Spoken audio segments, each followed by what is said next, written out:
பூவே என் வாழ்வில் மீண்டும்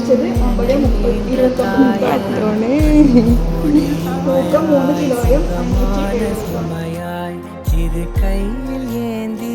தாலாட்டுவேனே